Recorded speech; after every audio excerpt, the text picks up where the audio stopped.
Está más que claro que en el emprendimiento vamos a encontrar las salidas a la crisis del Ecuador. Por esa razón, esta ley es fundamental, señor presidente, para que impacte en el futuro, para que impacte en el desarrollo nacional.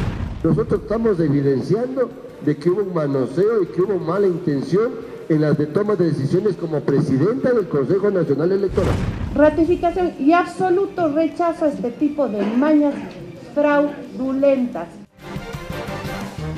Televisión Legislativa presenta TVL Noticias Dominical con Tatiana Sonel-Hosner.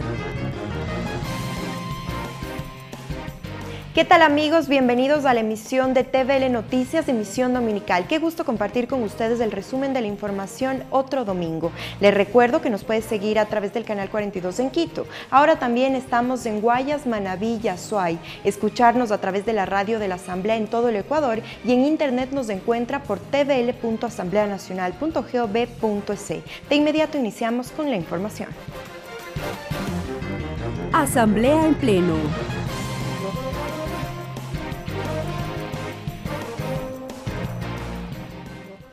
Por unanimidad, el Pleno de la Asamblea Nacional aprobó el pasado martes el proyecto de ley de emprendimiento e innovación. El segundo debate de la propuesta provocó 31 intervenciones de los legisladores. A continuación les presentamos un resumen. Previo al inicio del segundo debate del proyecto de ley de emprendimiento e innovación, el Pleno de la Asamblea Nacional recibió a Guillermo Zárate, fundador de la plataforma Cuestionarix. Sostuvo que su iniciativa, que data del 2014, ha capacitado a más de 400,000 estudiantes para el ingreso a las universidades. Desde mi trinchera, emprendiendo, definitivamente creo que es la forma de aportar a mi país, de esperar un mejor futuro para las siguientes generaciones. Ya en el debate, el asambleísta Esteban Albornoz explicó que la propuesta crea todo un sistema dedicado a los emprendedores. Puedo tener los recursos, pero si no hice un buen plan de negocios, si no hice un buen plan de mercado, no va a tener el emprendedor el éxito. Y es por eso que debemos, ¿no es cierto?, promover la formación en habilidades técnicas y blandas en los niveles de educación secundaria y de tercer nivel. Uno de los cuestionamientos planteados por los legisladores es el acceso a créditos para emprendedores. Cristina Reyes y César Ron, ambos del Partido Social Cristiano, coincidieron en que el Ejecutivo debe promover créditos a bajos intereses y acceso preferencial. Está más que claro que en el emprendimiento vamos a encontrar las salidas a la crisis del Ecuador. Por esa razón, esta ley es fundamental, señor presidente, para que impacte en el futuro, para que impacte en el desarrollo nacional. Los altos índices de desempleo en el país también estuvo ligado a la discusión de este proyecto de ley. Marcela Holguín, de las filas de la Revolución Ciudadana, precisó que apenas el 38% de la población económicamente activa mantiene un empleo digno. Atención, cada vez que nos hablen de flexibilidad laboral y nuevas modalidades de trabajo, debemos revisar la historia ecuatoriana. Y solo cada 6 de 100 jóvenes rurales se gradúa en la universidad. Con esos datos de educación y de formación, tenemos débiles capacidades en el sector rural para emprender. Mientras que Guillermo Celi puso sobre la mesa de discusión la apertura del mercado para los emprendedores de la provincia de Manabí. Y quiero contarles a ustedes, colegas legisladores, que la Asociación de Trabajadores Agrícolas Autónomos 5 de junio de Portoviejo, de Pico Asá, ganó el Premio Nacional al Reemprendimiento con su producto, el maní Manaba. Se trata del primer proyecto de ley de este 2020. Ricardo Bravo, TVL Noticias. Sumario legislativo. Los legisladores Fernando Flores y Yanine Cruz presentaron sus pruebas de cargo en el marco del trámite de la solicitud de juicio político en contra de la presidenta del Consejo Nacional Electoral, Diana Atamaín. La próxima semana la mesa continuará con la recepción de las pruebas de descargo y arrancarán con las pruebas de oficio. Cerca de 2 horas se tomaron los legisladores interpelantes del juicio político en contra de la presidenta del Consejo Nacional Electoral para sustentar los argumentos de las 4 causales por la que acusan a Diana Tamaín de incumplimiento de funciones. La asambleísta Yanine Cruz expuso un audio de la conversación entre Luis Loyo, en ese entonces director nacional de procesos electorales del CNE, y una funcionaria de la dirección de Manabí, en donde se evidencian supuestas irregularidades en los comicios de esa provincia. De la voz de una vocal de Manabí con el señor Loyo, donde habla en este caso de retirar actas, hablan de negocios, hablan de una presidenta. Entonces es un video que aproximadamente dura 10 minutos, nosotros presentamos un extracto para poder dejar claro de quién era el señor Loyo y cómo estaba al frente de estos procesos electorales. La falta de atención de la solicitud del pedido de consulta popular de Yas Unidos, las irregularidades en el sistema informático de la institución y las inconsistencias en los comicios pasados en la provincia de Los Ríos también fueron sustentados por los legisladores, quienes pidieron a los comisionados que en el informe final se recomiende la censura y destitución de Atamaínt. Nosotros estamos evidenciando de que hubo un manoseo y que hubo mala intención en las de toma de decisiones como presidenta del Consejo Nacional Electoral. Voy a permitir solicitar a los miembros de esta comisión que cuando se elabore el informe, este sea de manera favorable y que recomiende al Pleno de la Asamblea Nacional la censura y destitución de la funcionaria. La presidenta de la mesa indicó que la próxima semana culminarán con la recepción de las pruebas de descargo y arrancarán con las pruebas de oficio. No, inicialmente fueron solicitados por los propios interpelantes 3 personas, un experto informático, el representante de la organización Yas Unidos y un ex candidato a prefecto de Los Ríos. Ellos comparecerían el próximo día lunes. De igual manera está previsto por solicitud de los asambleístas que comparezcan ante la comisión los consejeros del Consejo Nacional Electoral. Se tiene previsto que la interpelada acuda a la comisión el 22 de enero para ejercer su derecho a la defensa. Luego la mesa tendrá 5 días para sustanciar las pruebas y emitir un informe con recomendaciones al Pleno. Lorena Espinosa, TVL Noticias. La Comisión de Justicia inició el tratamiento del veto parcial del Ejecutivo al proyecto de reformas al Código de la Democracia. La mesa analiza la ratificación en el texto del artículo 150, observado por el colegislador, que tiene relación a las circunscripciones electorales. 18 objeciones presentó el Ejecutivo al proyecto de reformas al Código de la Democracia. Este miércoles, la Comisión de Justicia conoció el veto y avanzó en su tratamiento. Sobre esto, hubo debate en la reforma al artículo 150 del Código. El presidente veta el artículo eliminando las circunscripciones territoriales, artículo debatido por el Pleno, pero no aprobado. Tal como está escrito en la Constitución en su artículo 138, no se puede objetar lo que la Asamblea no aprobó. Henry Cucalón lo explica. ¿Qué es lo que puede vetar el presidente de lo que la Asamblea le ha remitido? Cualquier cosa en contrario crea inseguridad jurídica, que es lo que nosotros tenemos que velar. Este criterio fue compartido por la mayoría de la mesa. Héctor Muñoz, Lourdes Cuesta y Carla Chávez manifiestan que el camino correcto que debe tomar el Parlamento es ratificarse. Esto evitaría una posible inconstitucionalidad a la norma. No puede pronunciarse, por lo tanto, la Asamblea Nacional sobre una derogatoria de un texto inexistente que hace referencia al Ejecutivo. No existe inciso segundo del artículo 150. Lo que existe es un texto en la parte del título y posteriormente vienen 3 numerales. Ratificación y absoluto rechazo a este tipo de mañas fraudulentas. Otro artículo que presenta inconsistencias es sobre las restricciones para la participación en la circunscripción. Franklin Samaniego cree que lo mejor es ratificarse.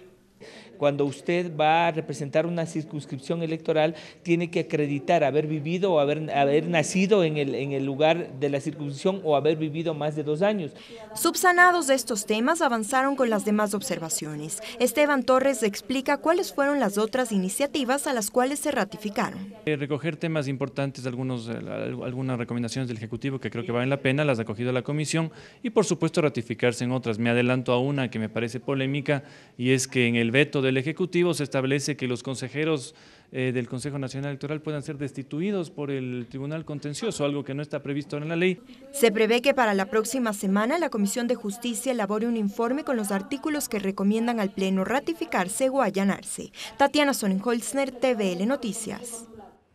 El asambleísta Juan Carlos Yar presentó un proyecto de ley interpretativa al artículo 13 de la Ley de Simplificación y Progresividad Tributaria para subsanar la duda sobre la aplicación de este artículo, que reforma lo relativo a la Ley de Régimen Tributario Interno.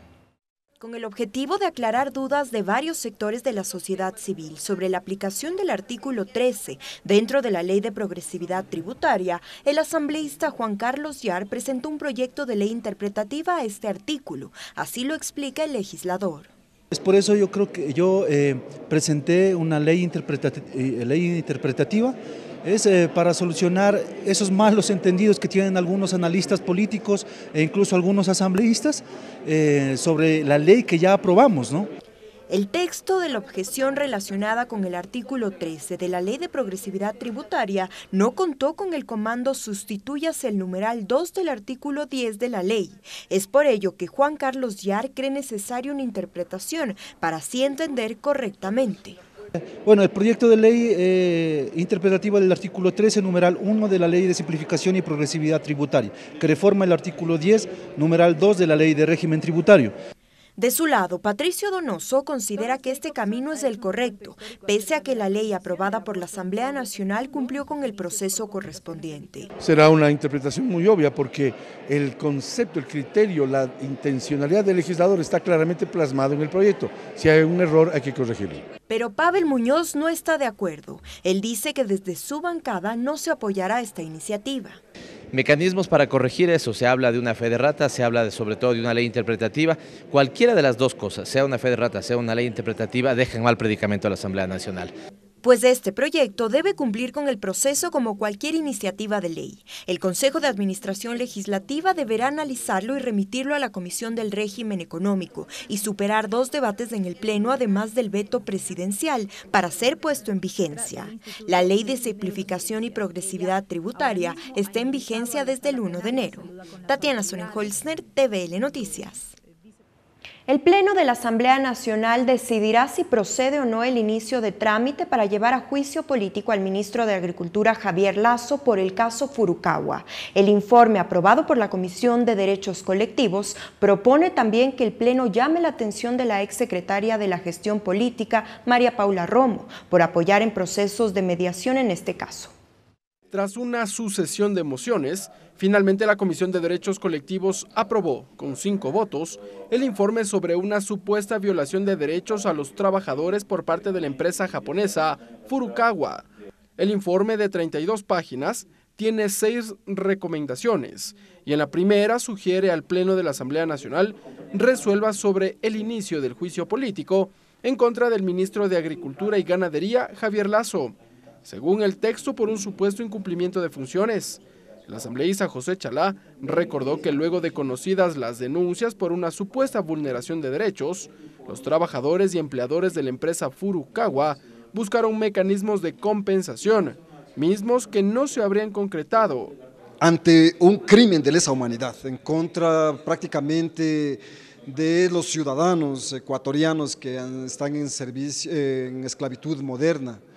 Entonces, desde este principio es urgente entonces que se llame a juicio político. Esa es la recomendación desde la comisión. La asambleísta Jimena Chacton sostuvo que el Ministerio de Agricultura debe aclarar los anuncios del tratamiento del Ministerio de Agricultura y Ganadería por la expropiación de tierras que debieron haberse hecho en su momento. Si empezaron, pues nunca llegaron a una conclusión definitiva que ponga límite y fin a esta situación. Dentro de la primera recomendación, la Comisión de Derechos Colectivos pide al Pleno de la Asamblea Nacional que llame la atención a la exsecretaria de Gestión de la Política, ahora ministra de Gobierno, María Paula Romo, quien habría apoyado los procesos de mediación y negociación de derechos humanos entre trabajadores y la empresa Furukawa, En un principio, los asambleístas Juan Lloret y José Chalá buscaban que Romo también sea llamada a juicio político, lo que no recibió el respaldo de los otros integrantes de la comisión. Lloret instó a apoyar el documento. Pero nuestra acción es velar porque se haya cumplido, y quienes no han hecho que se cumpla, nosotros tenemos que ejercer el control político. El informe también dispone que en el plazo de 60 días, el Estado en su conjunto presente un informe de seguimiento detallando el cumplimiento del documento. Ricardo Bravo, TVL Noticias. Es momento de una pausa, pero enseguida volvemos con más información. Regresamos con TVL Noticias Dominical luego de la siguiente pausa promocional.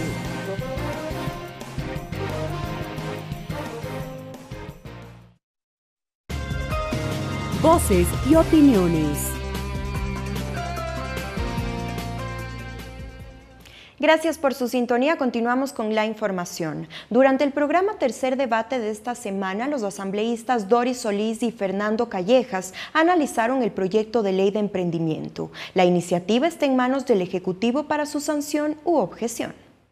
Tras la aprobación del proyecto de ley de emprendimiento e innovación por parte de la Asamblea Nacional, el texto ya fue remitido al Ejecutivo para su sanción u objeción.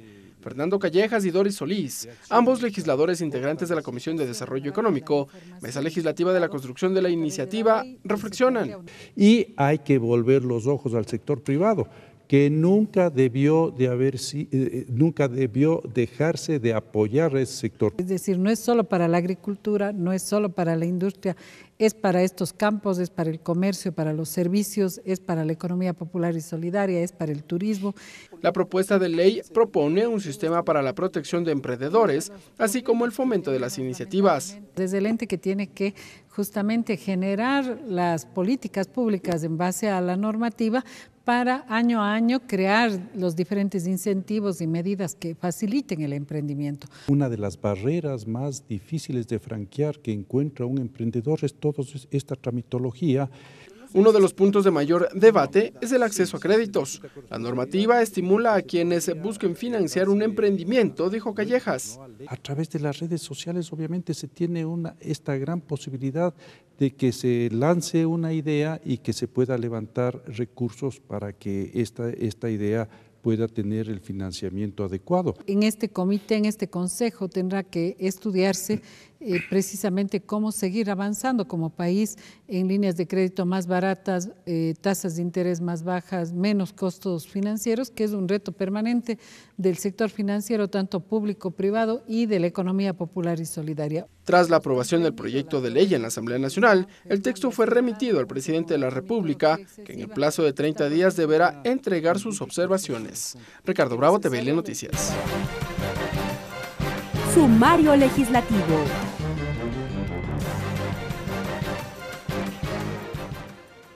La Comisión Ocasional de Jubilados conoció de un nuevo caso de deuda del Estado con los extrabajadores del sector cementero del país. 15 jubilados de la empresa Huapán explicaron que el IES les debe cerca de $4 millones. La comisión decidió convocar al titular de esta institución para que explique los motivos de esta falta de pago.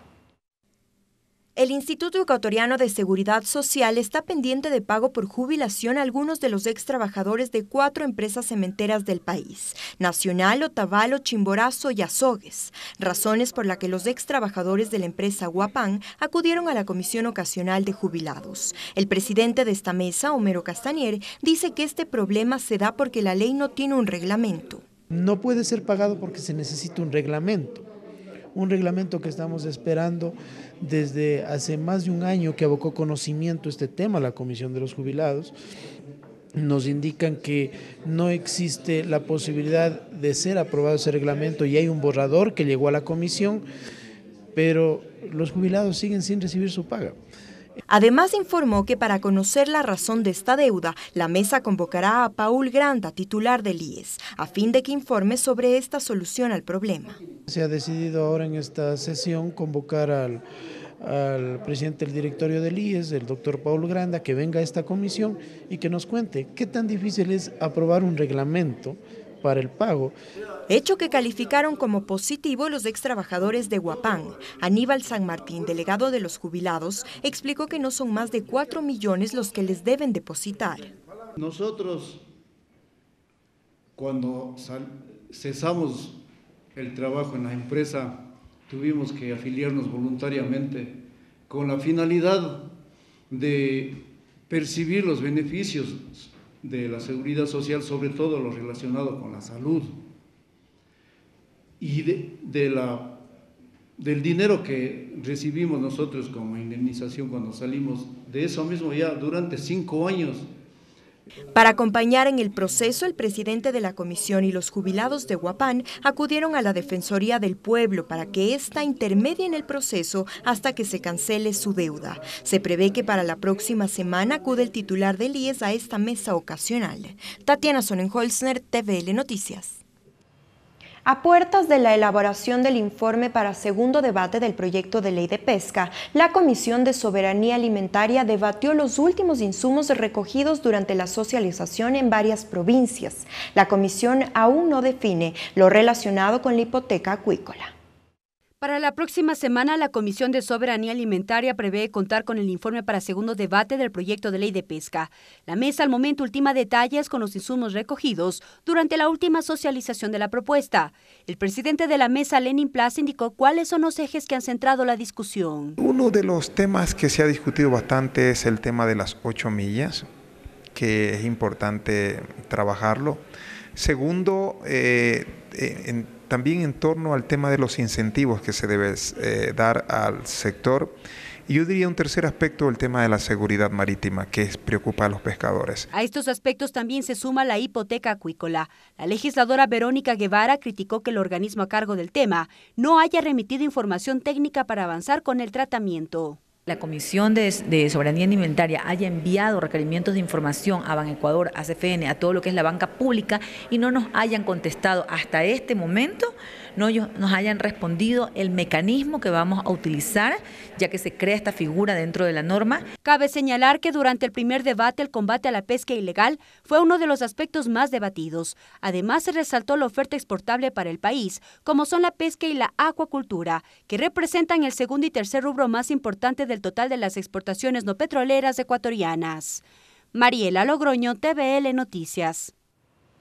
Cerca de concluir con el informe final para segundo debate de las reformas a la Ley del Régimen Especial de Galápagos, la Comisión de Biodiversidad aprobó una resolución a fin de que la propuesta sea difundida a las organizaciones y autoridades para que en un plazo no menor de un mes entreguen insumos. La comisión debate aún sobre las millas de reserva en el archipiélago.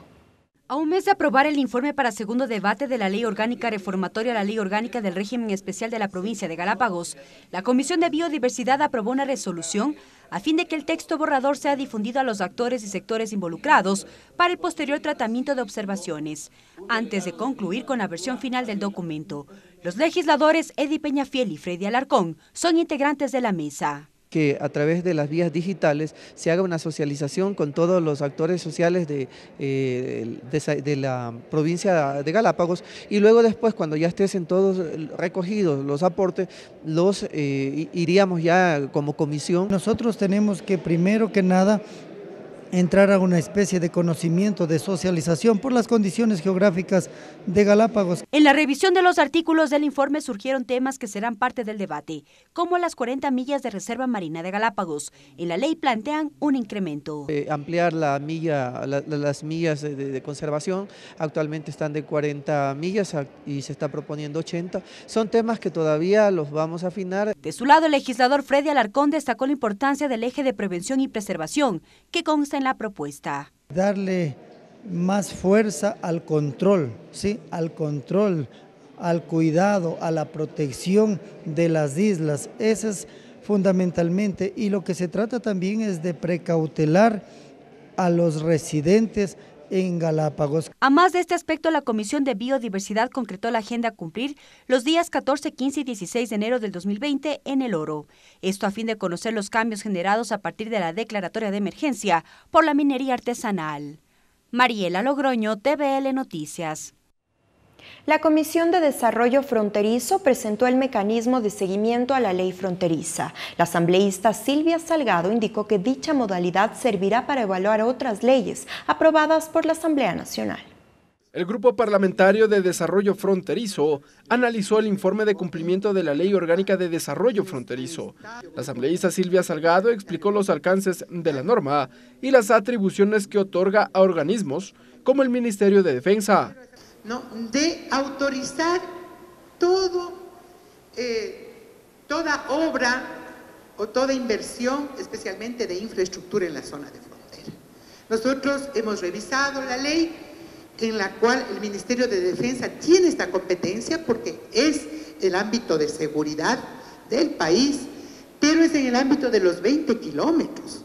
Precisó que a través del reglamento para la aplicación de la ley se da la facultad de que cada acción debe ser autorizada, en este caso, por el Ministerio de Defensa. ¿No es cierto? Tenemos mucha preocupación al respecto. A eso se refiere esta observación.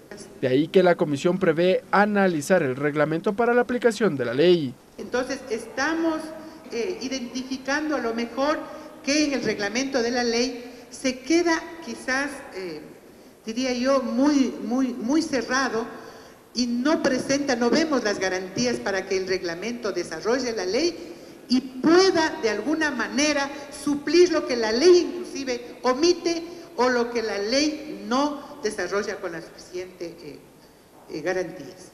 Según Salgado, este mecanismo de evaluación a la norma será replicado por las otras comisiones legislativas. Ricardo Bravo, TVL Noticias.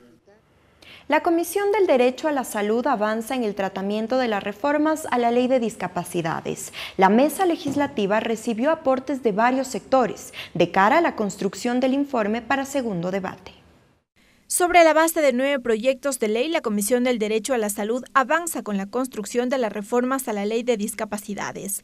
Es así que de momento recepta observaciones de varias instituciones involucradas en el trabajo y atención de personas con discapacidad. A la comisión acudió una representante del Ministerio de Educación, quien expuso el modelo de trabajo de la cartera de Estado con personas con discapacidad y presentó aportes al proyecto de ley. Dijo, por ejemplo, que en la educación especial y específica, el Consejo Nacional de Igualdad de Discapacidades se incorpore en la ejecución de programas de educación para que no solo beneficie a docentes, sino sea de manera integral. La educación inclusiva y la inclusión educativa, que son dos cosas diferentes, pero que se contienen, no solo son responsabilidades directas de los docentes, sino de la comunidad educativa en general, entendida esta como un tejido social. Asimismo, sugieren que en la clasificación de discapacidad se incorpore a más de personas con enfermedades catastróficas, las personas con enfermedades raras y huérfanas. Las enfermedades raras y huérfanas, que como ustedes conocen son 3 diferentes. A la comisión acudió también Patricia Miño, directora ejecutiva de la Asociación de Representantes de Líneas Aéreas en el Ecuador, quien mostró inconformidad con la propuesta de incorporar un 50% de descuento adicional a los actuales, por ejemplo, en pasajes aéreos de personas con discapacidad. Consideramos que no es conveniente, que no es justo tampoco el que se pretenda dar adicional otros descuentos. En los considerandos de la propuesta están hablando de que las líneas aéreas no están cumpliendo con esta norma y no es así. Existe control por parte de la Dirección General de Aviación Civil respecto de las tarifas y del cumplimiento de los cupos inclusive. Las observaciones serán tomadas en cuenta en la elaboración del informe para segundo debate. Lorena Espinosa, TVL Noticias. Y así llegamos a la parte final de la emisión dominical de TVL Noticias. Gracias por su sintonía. Que tenga un excelente inicio de semana. Nos vemos el próximo domingo. Televisión Legislativa presentó TVL Noticias Dominical.